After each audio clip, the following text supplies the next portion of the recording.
Okay, we're in Parshat Noach. We didn't learn for a few weeks. So we're going to start Parak Tes, chapter 9, on page 40. The last thing we learned a while back was that Hashem said, I'm not going to curse the world anymore because people are born bad. And we learned the contrast. Before the flood, Hashem said the same logic, people are born bad. But over there looked at it with a negative eye, and therefore Hashem said, therefore I'm going to destroy the world. And after the flood, after Hashem smelled the smell of the carbon, so then Hashem said, well, it's not their fault when they're bad, so therefore I won't destroy the world anymore. Okay? So it says like this, V'yivarech Elokim es Noach v'ezbonav, Hashem blessed Noach and his children. V'yem elahem, and he said to them, Pru urvu, be fruitful, multiply, umila sa'aretz, and fill up the earth. And the commentators explain Hashem said that to Adam Rishon. So what's Hashem saying again to Ad Noach? Be fruitful and be multiply. So Rashi quotes from the Medrash that the first time was a bracha, you should be fruitful and multiply, and now was actually what Hashem's demanding from them. It's a commandment because the world had to become repopulated. There's nobody left, 9 people in the whole world. So Hashem said, Hashem said you have to fill the world. Okay? Wait, is that the first mitzvah or the yes. first commandment? It is the first commandment. Okay, the reason I ask that is because I know that's the general knowledge, but someone said that saying Kiddush Levana is the first commandment or something like that? No, not Kiddush Levana. The first mitzvah Jews were given to as Jews was the mitzvah of sanctifying the months in Egypt. Okay, but generally speaking, universally to the Jews and to Goyim, the first mitzvah in the Torah is called Pru, be fruitful, multiply. But that's to the general public. This was the first mitzvah Jews were given as a Jewish nation when they were still in Egypt. Okay, so it said the door's not locked, is it? I think so. Let's have open. Huh? It's partially open. Okay, good. Umerachem v'chitchem yihia, and you fear again. These psukim we learned a while ago. Last time. Umerachem v'chitchem yihia kol chayas haaretz, and the fear of you, and it should be about every beast of the earth. And like we said, there's an image of God on the person. Animals see it, like we said, Daniel and the lions. Then it wasn't a miracle. The Zohar says it was just simple nature. Daniel was a tzaddik. The image of God stayed on his face. He didn't get wiped off through sins, and therefore animals were afraid of him. And every beast and every bird, anything that crawls on the ground, any fish of the ocean, are given to you. That means now you're able to eat whatever you want. Before the flood, they were forbidden to eat meat. Now Hashem says, any living creature, okay, that has blood in it, you could eat. Any living creature you could eat. What? Not every living. Well, for the Goyim, this is Noach didn't have the Torah yet. Again, now he's permitting them to eat every living creature that works. Like the grass of the field, Nosati lochem es kol, I'm giving you everything. Okay? So he says, why? Because Hashem saw that Noach worked hard in the Teva, so to reward him, Hashem is giving him basically that he can now eat all the animals of the fish and everything else. Now, all the fish of the sea. Okay, biyadchem nitan, you could do whatever you wish. You have the mastery over it. Okay. Now, this is the permission that Hashem gave that they can eat meat. Well, Adam is not therefore. And by the way, it's coming up with the 7th Noach law. Like we learned, Adam Rishon was given 6 mitzvahs. Because like you said, the 7 Noach laws, or in Hebrew, Sheva mitzvahs b'nei Noach, are called so because Noach was given 7 mitzvahs. But the question, why aren't they called Sheva mitzvahs b'nei Adam? because the truth is, Adam Risha was given the mitzvahs. So the explanation is, the commentators say, because Adam Risha was only given 6 mitzvahs. Even Menachai, not eating a live limb off an animal, wasn't given to Adam because we're not allowed to eat meat, period. So you can't say, okay, you can't eat a live limb off an animal. They couldn't eat even a dead limb off an animal. So therefore, the 7th mitzvah that we're going to learn in a second, we're going to explain it, that was given to Noach. So therefore, they're called Sheva mitzvahs b'nei Noach versus then Sheva mitzvahs b'nei Adam, even though it means all mankind. Okay, there could be food, like the grass of the field. I gave it to you. You can eat it any way you want. Okay, you have the same right as it is to eat it. Okay. Now this we're really up to. But flesh with its soul, its blood, you shall not eat. This is the mitzvah. He says you cannot tear a live limb off an animal, which, by the way, Ever Menachai, eating a live limb off an animal, it's not allowed to rip off a limb from an animal and eat it. Why? Because of cruelty to animals. And it's interesting. This 7th Noahite law of what's called Ever Menachai doesn't only mean not eating a live limb off an animal, which even the Goyim have to keep. What it means is you can't be cruel to animals. It's biblically forbidden to be cruel to animals. So anything that causes cruelty to animals, unless if it's for the sake of humans, like experiments and for medicine or things like that, but entertainment in a way that animals will be tortured is biblically forbidden. So rodeos, bullfights, all those types of things are biblically forbidden according to Torah. Sport fishing? Sport fishing, you throw the fish back in though. No. You want to plug it? Here's the plug. No, like, they put the fish up on the wall, they stuff it. Yeah, but that's again for the benefit of mankind. So it's Yeah. But stop, it's not real torture for them. You're taking the fish and...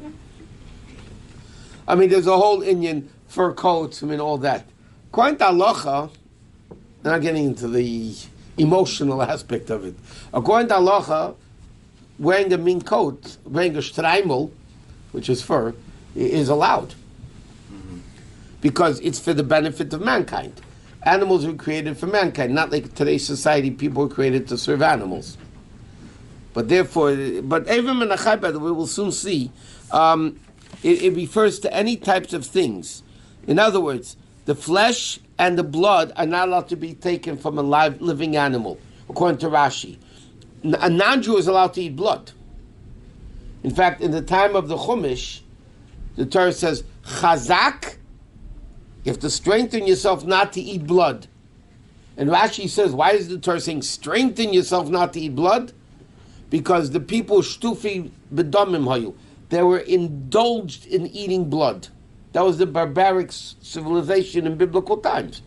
And people were into drinking blood, and therefore the Torah says, it's forbidden, you have to strengthen yourself not to eat blood. But technically a guy can eat blood. Okay? Now, we have to do it, but another interesting thing, there's a rule, the Rambam says, this that a Jew keeps mitzvahs is not because Hashem told Noach or Hashem told Adam. The Rambam says clearly, even the 7 Noahite laws, that Jews are not different than Goyim, they also have to keep it. But a Jew keeps mitzvahs only because Hashem told Moshe Rabbeinu at Har Sinai that you have to keep the mitzvahs. Whatever, even let's say bris milah, right? Hashem told Avram Avinu to do a bris. Bottom line is, we don't do bris because the Rambam says because Avram Avinu did a bris. We do a bris because after Matan Torah, Hashem said, B'yom Hashmini, on the 8th day, you have to do a bris. So even though these mitzvahs were given to Noach and the Adam, nevertheless, we don't do it for that reason. Okay? Now, next is a very, very interesting, controversial pasuk, by the way.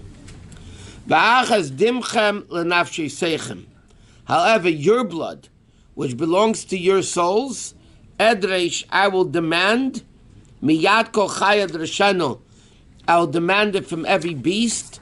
Umiyad, I'll tell you exactly what the pasuk means in a minute. Umiyad adam, for every man.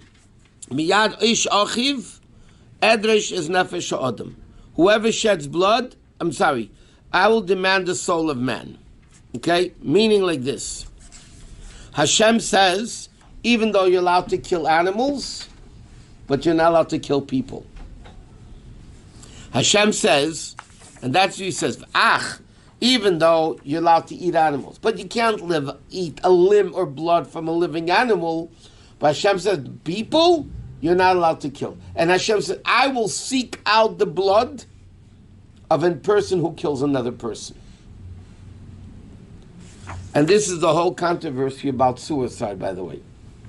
And we'll get into a discussion in a minute about it. Okay. Now, Hashem says basically, your own lives you cannot take. And not only that, but he says, Edr shall avenge it, meaning, if you kill if somebody kills somebody, and there are no witnesses to testify it, and the guy wasn't brought to court, to judgment, Hashem will kill him. Hashem says, Rashi brings it down, Valakim ino liyodei. Rashi says in later in Mishpat, with last week's Parshat, 2 weeks ago now, it says like this: if a guy kills somebody intentionally and wasn't brought to judgment because no witnesses, right? What's going to happen? One day he's going to be sitting at the bottom of a ladder. A guy on top of the ladder is going to fall down on top of him and kill him. So that the guy that killed somebody intentionally is going to get killed anyway. And that person has to run the city of refuge, Ari Miklat. But the guy that kills somebody, Hashem says, I will demand it. Okay? And animals were warned they are not to exercise this dominion. One who turns another over to be killed by wild beasts is also a murderer. In other words, that's what the Torah says, Miyat kol chaya drashano. The Torah is saying a whole bunch of things in this pasuk. Okay, because it doesn't read well, so to speak, the pasuk. I already have 9 questions. Okay, good. So let's first see what he says here, and then we'll talk about it. Every animal that kills a person will be put to death. The din is an axe. In 2 weeks ago, Mishpatim, an axe kills a person, you kill the axe. You stone the axe. It's called the Shara Niskul. Rashi brings down from the Gemara, why should the animal, there's no free choice. Animal doesn't know what he's doing, he runs an instinct. It's not that he has free choice to choose good and bad. An animal didn't sit down and have a meeting, okay, it's bad to kill a human, but I'm going to do it anyway. So why are you killing the animal? So Rashi says from the Gemara, the animal doesn't deserve to die. It didn't do anything wrong. It doesn't have free will. But because a person was killed through it, you kill the animal. If somebody puts a person in front of a wild beast, the Torah says that person is called a murderer, that person is going to get killed, and the beast is going to get killed for killing the person. Again, even though there's no free will or whatever it is. Okay? Now, it also refers to if you hire somebody to kill somebody. So you didn't even do it. And normally there's a rule, ein shliach lidvar aveda.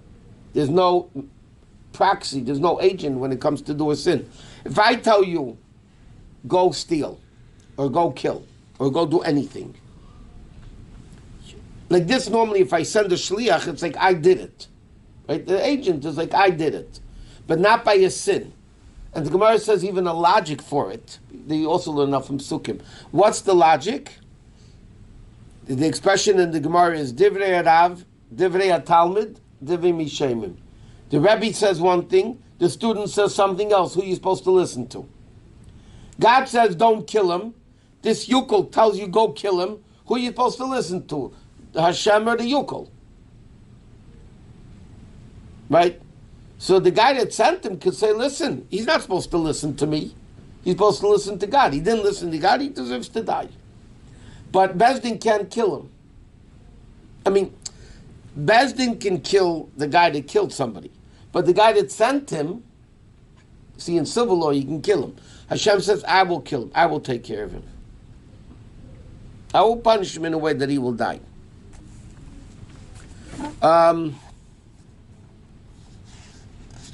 Hashem says, I will take care of it. Okay.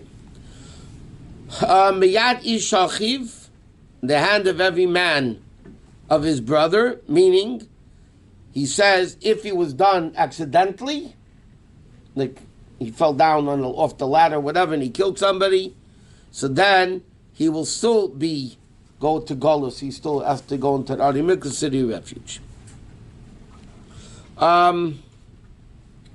Okay, but now this pasuk. Isn't that a little harsh? The ladder's faulty, it's broken, it's windy, it's this or that. He kills someone, he still has to go leave. It's an accident. And we all know there's no such thing as an accident. Everything is. There's a expression in the Gemara, Megalgal and schus aydei zakai, v'chayva aydei chayva. Good things come through good people, bad things come through bad people. There is a question Chassidus asks.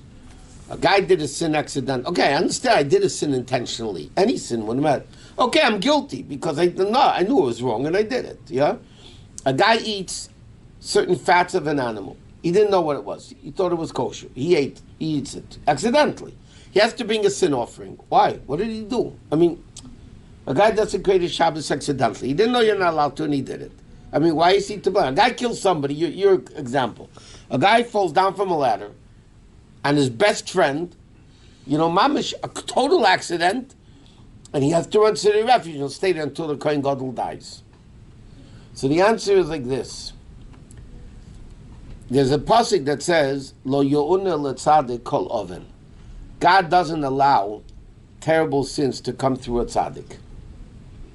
Okay, some pasuk says it's only by eating. If this person that killed somebody accidentally, would have no connection in any way whatsoever to murder, Hashem would have never allowed a murder to happen through him. Hashem wouldn't allow it. The fact that Hashem he granted accidentally, the fact that Hashem allowed a murder to happen through this person shows that the person needs forgiveness because he does have some connection to murder, because if he had no connection to murder whatsoever, Hashem would have never allowed that to happen. Huh? It's powerful. Yeah. Now, you have to understand, connection to murder can be in a lot of ways. Embarrassing somebody publicly is like murdering them. Taking away his livelihood is like murdering them. There's a lot of things that the Torah compares to murder. That means the person can do those things. He has a connection to the concept of murder. He's not a murderer, but there's a connection there to murder, and therefore Hashem will allow a terrible thing like murder to happen through them. Because if they didn't have any connection to murder whatsoever, it was totally out of their league, Hashem wouldn't have allowed it to happen. And therefore they need kapara. They need forgiveness. If a guy had no connection, in other words, if a guy was very meticulous in kashrus, Hashem would never allow him to accidentally eat tray for meat that he shouldn't have eaten. Hashem just wouldn't make it happen.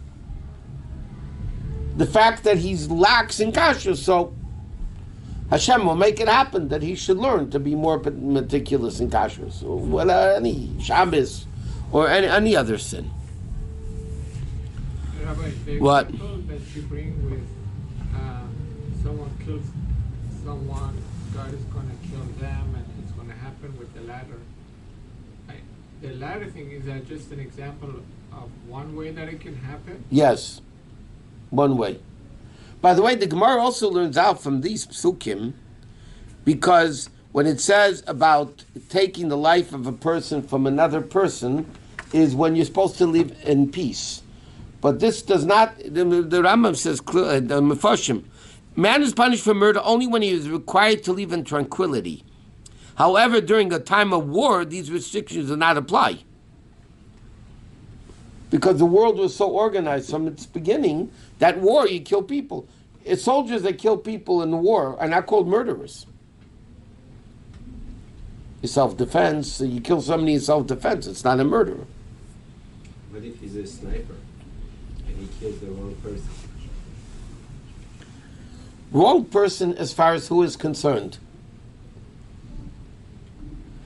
The wrong person he killed, yeah?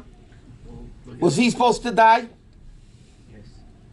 He's not a good sniper, then he just has to. No, but you look at it. You know, there's hundreds of cases where you kill your own people on your own side, even. Mistake. Yeah, Okay. Friendly fight. But, yeah, friendly fire, obviously. But the question is, did that person that was killed, was he supposed to die? Yes, Yes. because he accidentally killed someone in. Or maybe because he killed somebody intentionally somewhere. Or maybe his time came. Even in different guild. Maybe his time came to go. But is the sniper guilty now, Yeah, or is he innocent? he's guilty. He's guilty. It's a machlekes in the Mishnah, by the way, it's in Hedron. But the halacha is he's chayiv, even though he didn't kill the person he wanted to kill.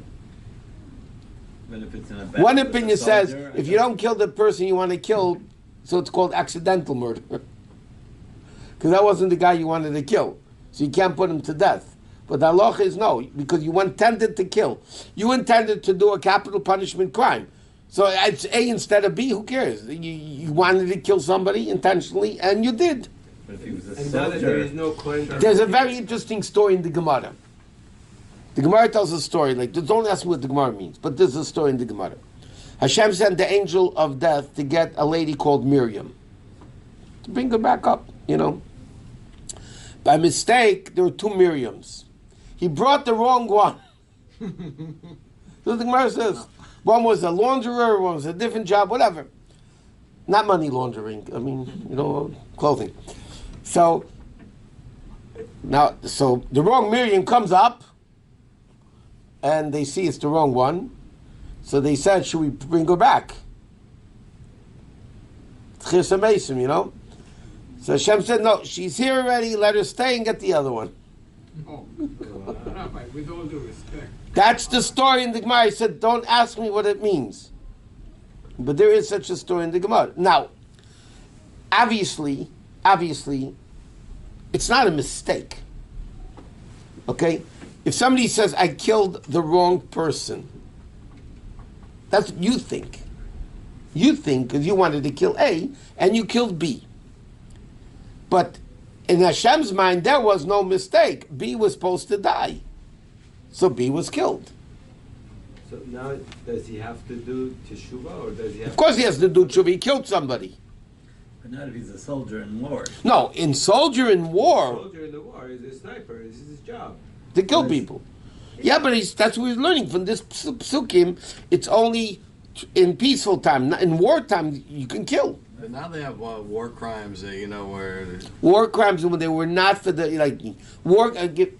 Killing innocent civilians is an agreement that in wartime all the nations from the beginning of creation said you don't kill women and children. That was so that's not the war setup.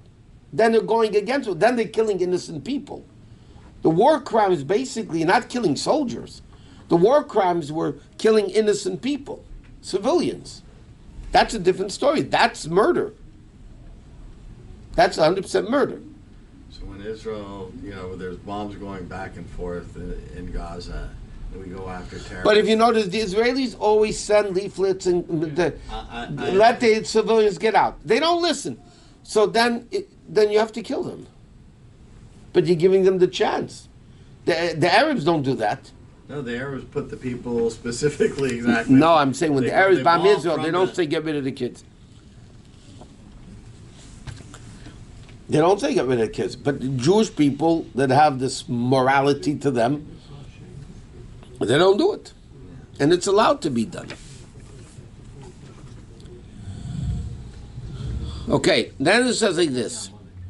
Shefeach dam ha'adam, whoever sheds the blood of man, by man shall his blood be shed, Ki b'tzelem Elokim asa sa'adam, because in the image of Hashem, Hashem made man. Okay? Simply means there would be no witnesses and no nothing like that. Okay. So now the Gemara also learns out by this, okay, the concept of suicide. And the pasuk shefer dam ha'adam ba'adam means you're not allowed to kill a person, including yourself. There's a din in Torah that's called ma'abed atzmei lodas. If a person kills himself knowingly, in full mental functioning, a guy commits suicide. By the way, it's interesting. There's no chiluk olam haba.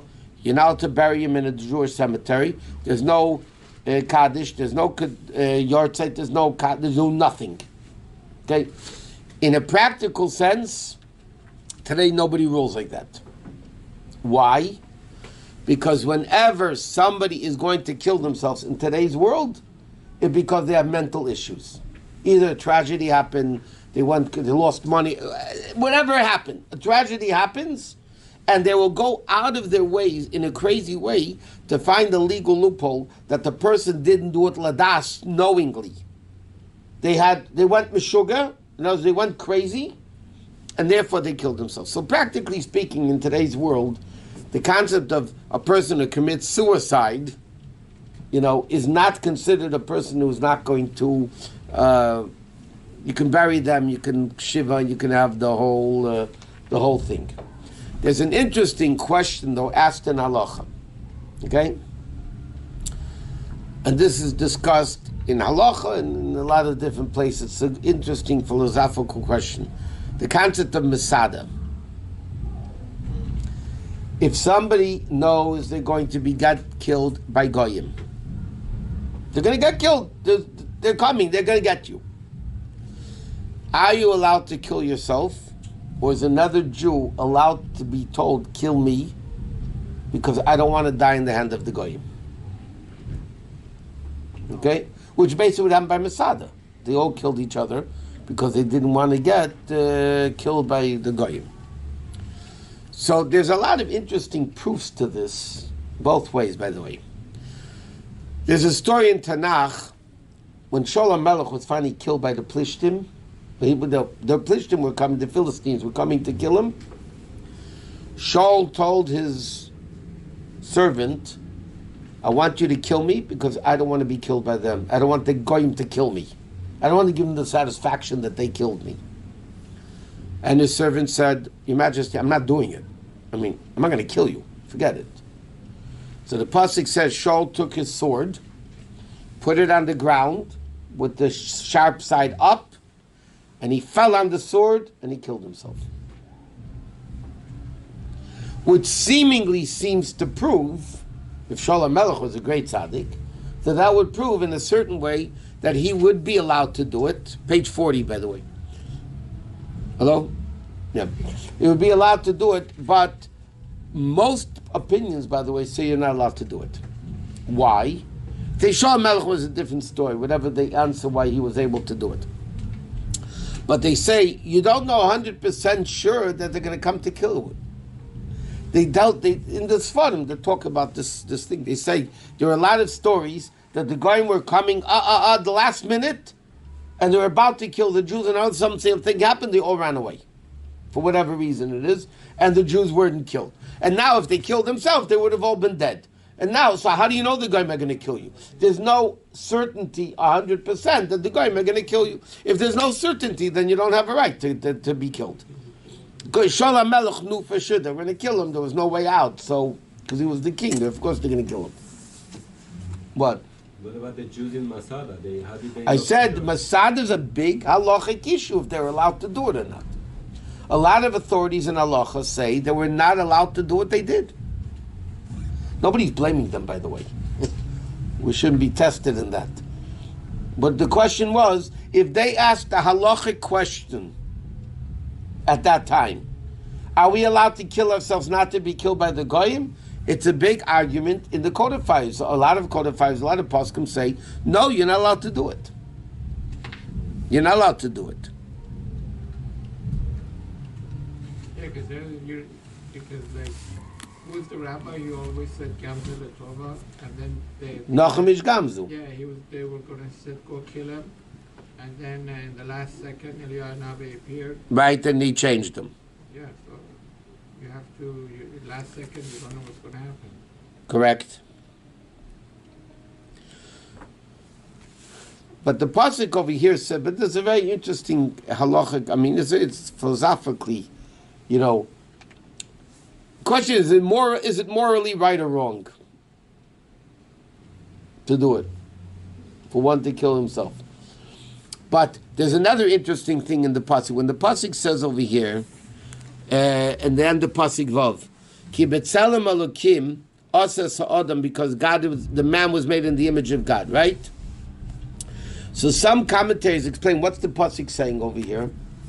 Somebody might think if A killed B, yeah, okay, B is dead. Why should I kill A? A is also in the image of God. Why am I killing another image of God? So the Torah over here says, no, I'm going to make sure that guy gets killed. Meaning, don't think that because the person, the murderer, is in the image of God, and therefore you should save him. No, the Torah says he murders somebody, he's going to get killed. If there's witnesses, the court will kill him. If not, I'll kill him.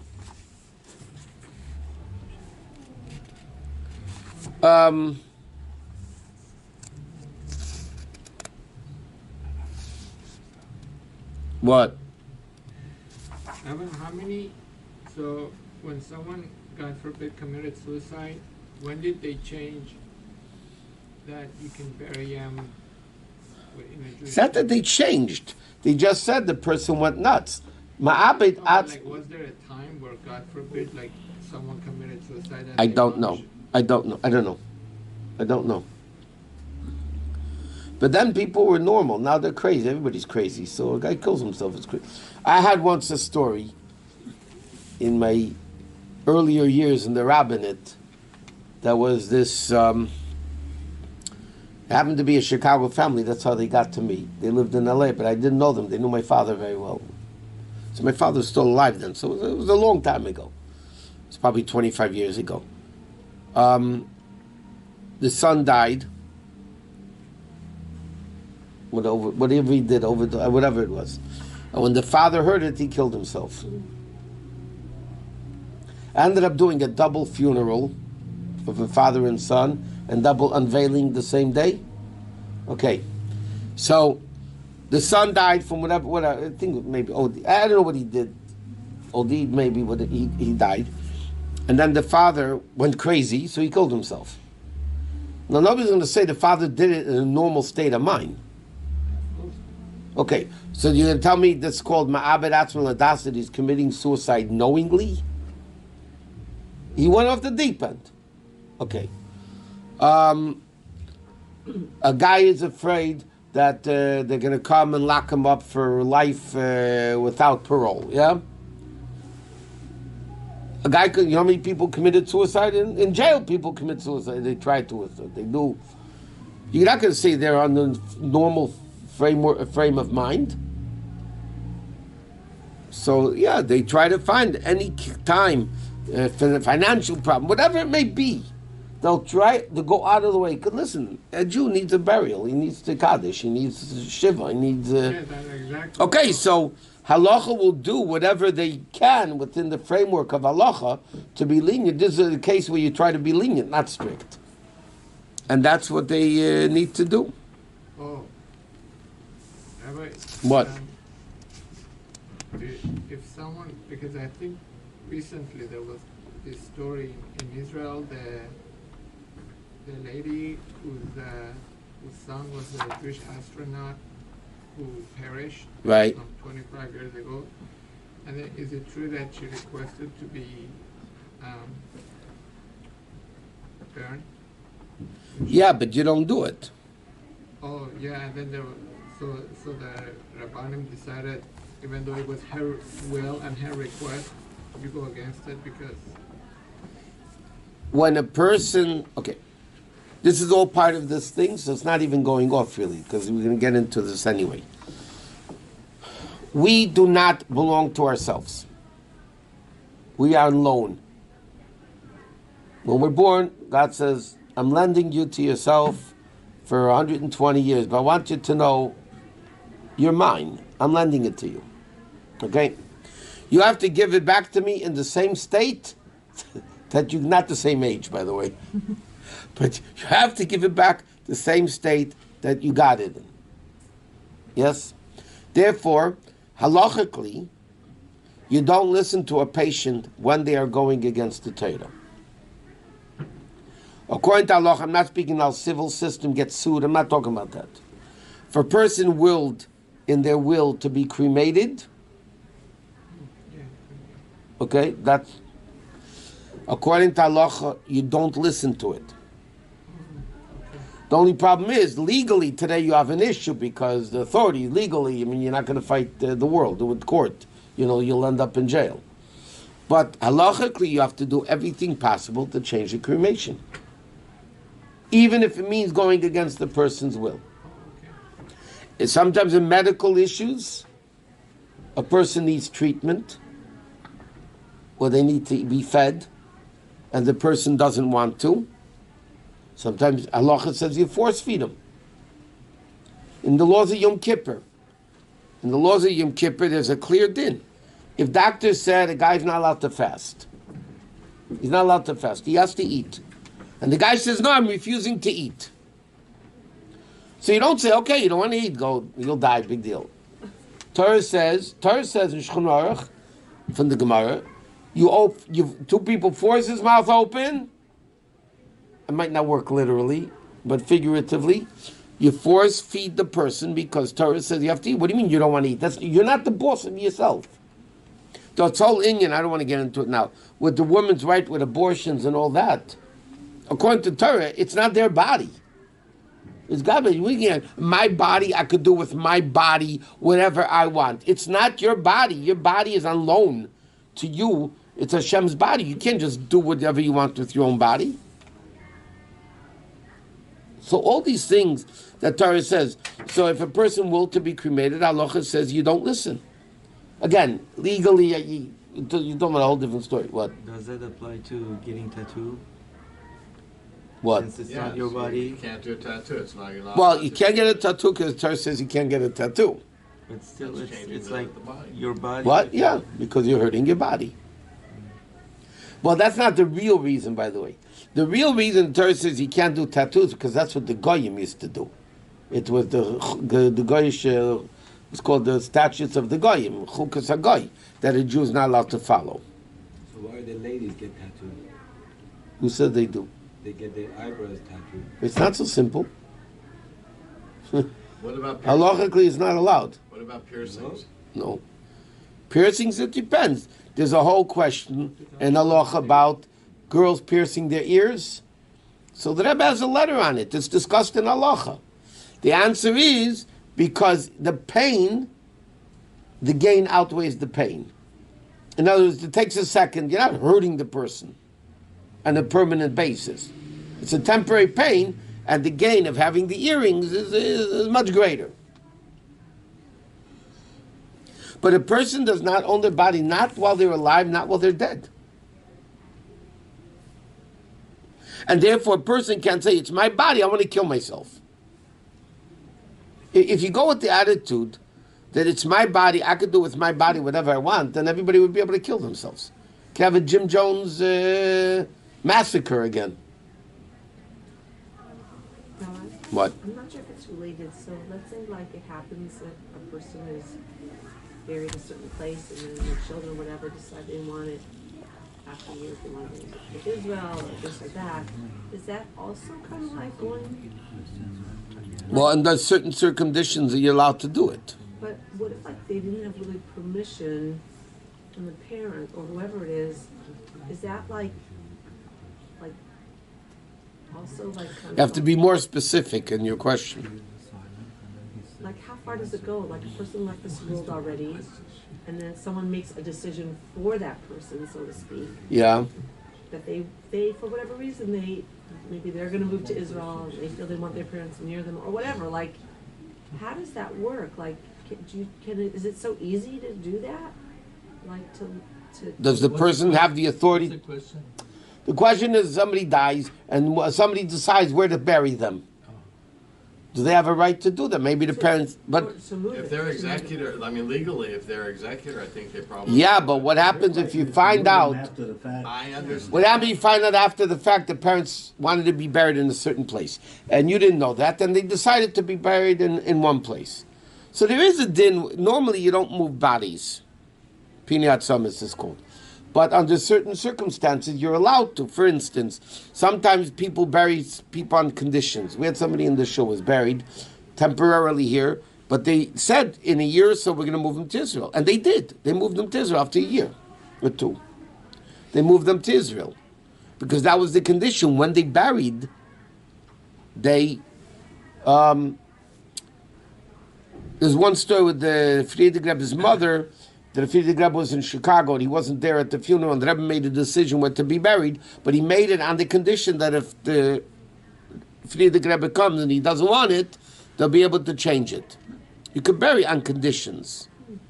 But even then, you don't move right away, you move after the meat becomes You have to sit shiva Misakro- and they rebury. for an hour, whatever. You have to, a little bit. I mean, there's a lot of dinim involved, but you don't do. There's, I know we're talking about dead people, but what happens, somebody is buried somewhere, and nobody goes visits, and the family decides, you know what, nobody goes there to visit, nobody lives there anymore, let's move the person to a different city.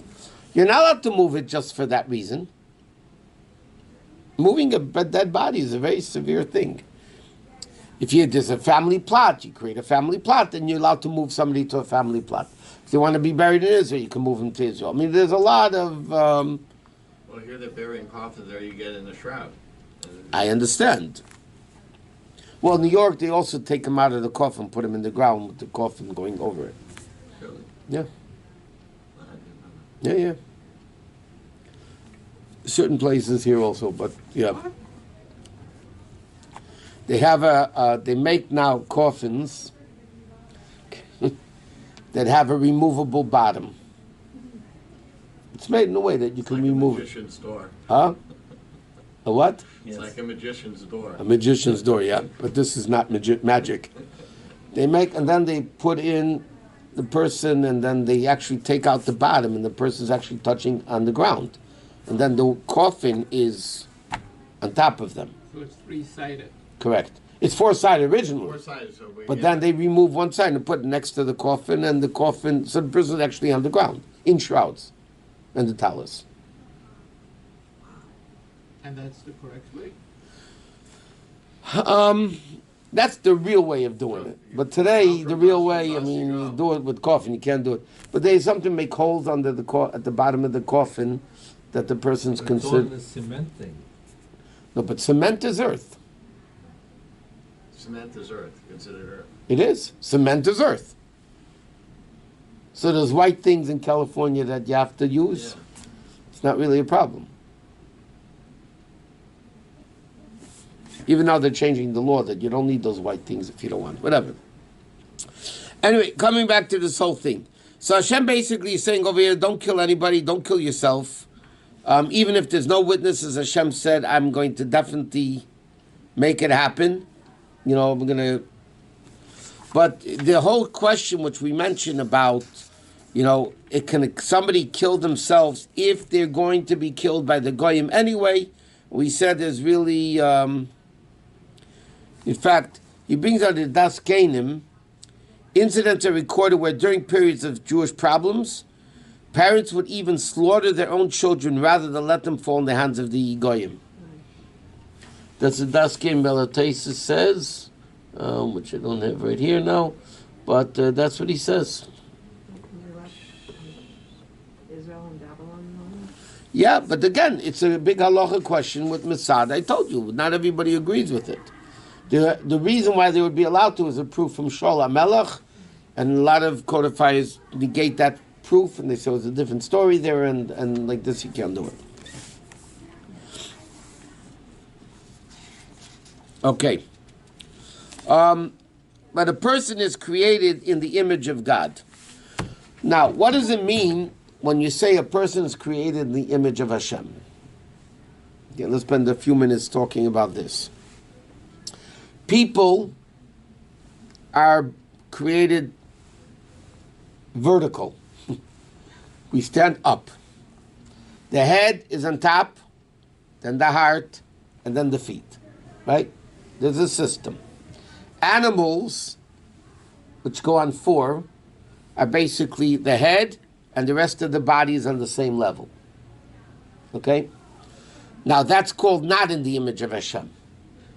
Because in the image of Hashem, which is basically the 10 spheres, the human body, whether Jew or non-Jew, by the way, is created in the image of God. Not only the neshama, the body of a human being is created in the image of God. Why? Because if you ever see Kabbalah pictures, Chachma, Bin, and Das, Chabad, is the intellectual level, correct? And then you have the body. If you say Pasach Leo, it says Chesed is the right hand, Gvura is the left hand. Tiferet is Gufa. The body is the middle. You know, there's the three pillars that the world stands on. So, intellect is on top of emotions, like it is in the 10 spheres. Chachma, Bina, and Das, and then you have the 7 midas. So, intellect is on top of the emotions. So, therefore, by a person, the head is on top of the body. Now, just like by God, in the spheres, in the emanations of godliness, there's right, left, and center. The human body has right, left, and center. Right, left, center, right, left, center. The higher part of the body and lower part of the body. There's right, left, center. So that means a person was created in the image of God. Unlike animals, that intellect and the emotions, the heart, are all on the same level. Because in the image of God, intellect is above everything else.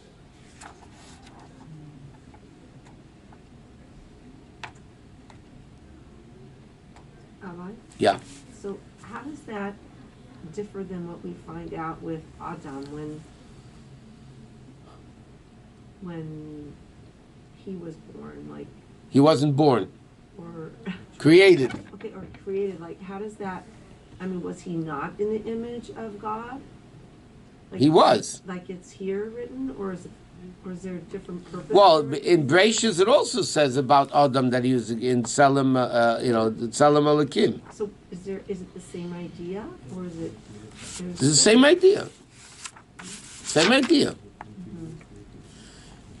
Vayivra Elokim es Adam b'tzalmei b'tselem Elokim bara oisei. He created in the image of God. Now, what does it mean he created in the image of God? Like we said, right, left, center. Same thing. So what's the purpose of saying it again? But now he's telling it to Noach as why am I very opposed to murder? Hashem said, why am I opposed to murder? Because by killing a person, you're killing God. And therefore, there's an interesting din that we learned a few parshas ago. When Bezdin killed somebody, they would hang him up, but it said you can't leave him hang overnight. Okay? They hung him up and they took him down. Why? Because there's kikila salakem toli. And the Medrash Rashi brings down. There's the analogy, a king had a twin brother, identical twin. A king had an identical twin who was a bum, a murderer, a terrible human being. The king's brother was caught committing a crime, so they had to kill him. It was a punishable by death crime. The guy is going to be hanging on the gallows. When everybody looks at him, they see the king. So out of respect to the king, they wouldn't let the guy hang a long time. They would hang him, kill him, and take him down right away. Because people are saying, look at the king's being hung. So, the same thing with Hashem. Every person is created in the image of Hashem. Right? And therefore, in fact, not only you're not allowed to leave him overnight, hanging on a gallows, but you're not allowed to leave a dead body overnight if possible. You're supposed to bury them as soon as possible. Why? Because in the image of God, you don't leave a person just laying there. without burial as soon as possible. And therefore, the Medrash says, because a person is created in the image of Hashem, whoever kills a person is like, God forbid, killing the divine likeness. How did the Goyim go so far away from this concept? Of what? Do it immediately. They wait a week, they leave them out, they show them. It's Show and tell. it's because they have some belief in the Old Testament and some of the values. It's so far different. It's like, There's not the only thing they have different. I mean, I understand. everything. They don't keep Shabbos, they don't keep kosher, they don't keep any. I mean, like, what's the difference? They don't keep this either. Rabbi, if you're not, kind of maybe a stupid question, but it's still worth asking. So There's no such thing as a stupid question. I'm sure you heard that already. What? If you don't delay the burial, Right. how come sometimes you wait till the next day? Like, so I know it's ridiculous to do it if it has to be like, let's say at 11 p.m. at night. You have But to if do you a don't- tahara. There's things you have to No, do. first of all, in Israel and in many places in New York, they do burials at night. 11, 12 o'clock. In Israel, they do burials at night. My dad was buried in Yeah, they always bury at night. Oh yeah? Yeah. In Yerushalayim? In Shalim, especially, because in Shalim, you're not allowed to leave a body overnight. Besides, in Yerushalayim, you're not allowed to leave a body overnight, unless there's mamish no choice. But otherwise, they don't. You could wait a little bit if relatives come. It'll be more, respectful for the person. They'll have more people there. But the truth of the matter is, they bury right away.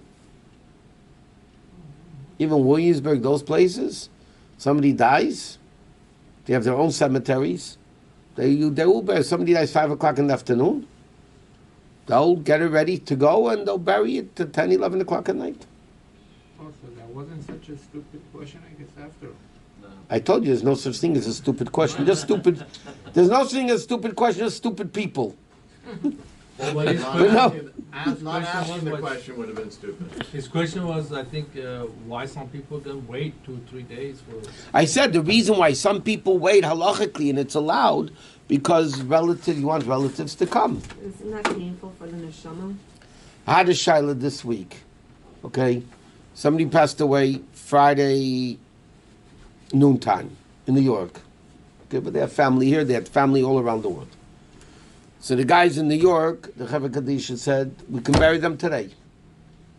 It's a Chabad family. But the kids were saying, the kids were in different countries, and they said, you know what, we want to come. We want to come. So they pushed it off until Sunday. Now, Shabbos you can't bury, obviously. But over there was for the kids to come and for family to come. That's a different story. Some people say, no, don't wait for the family, just bury them right away. When my mother-in-law passed away even in New York, so she had a daughter in South Africa. Okay, you had to come right away. And the Chevra Kaddish in New York said, listen, we want to do the Levaya right away. If you get her off to tell us to wait, we'll wait. So I told them they should wait. Because I know the family the dynamics, and she would definitely want them in there.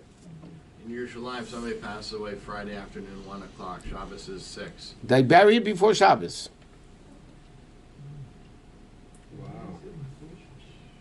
Huh? Let's say one day, but if you don't have to wait, you actually do. Oh, okay. If there's no relative, you bury right away. There's a chassid, Michal Devarkin. You know the Nign Yat Yat Nikava, that Nign? Okay. He was the chassid that was singing that song when he heard that the previous Rebbe was released from prison in 1927. He had a bottle of mashke, he was dancing on the table, that there's nobody but God. That chassid passed away Erev Shavuos in the afternoon in New York, before the previous Rebbe passed away, a year before. He's buried mamish by the oil over there. He passed away, his name was Michal Devar. He passed away Erev Shavuos in the afternoon. And it was a 2-day Yom Tif, so it's a long time to keep a body. So the Rebbe was pushing that they should make the Levaya that day. The problem is, they needed the doctors to sign the death certificate. Okay, so there was a chassid, a doctor, and our Rebbe came to him. The Filik was still alive, but the Rebbe didn't want the previous Rebbe to know. He didn't want him to. He found out anyway, but the Rebbe didn't want his father-in-law to know that the chassid passed away. And the Rebbe was trying to get a doctor to sign the death certificate. But legally, if you're not the patient's doctor and you sign a death certificate, you lose your license. You know that. So he came over to this Chassidic doctor, and the Rebbe asked him to sign. He said, I can't. I'm, the Rebbe promised him, Ima b'mechitzasi. The Rebbe promised him, you'll be with me in Gan Eden. And the Rebbe wrote on a piece of paper to him, you'll be with me in Gan Eden if you sign the death certificate. Yeah. He signed the death certificate. They buried him mamish right before Shavuos. They walked back from the cemetery. Oh my God. They had to walk back from the cemetery. And the Pearl, the Rebbe that night already says, where's Michal Dvorkin? I mean, he knew already, he got, whatever. So they told him. But under all circumstances, you do it ASAP. Doctor?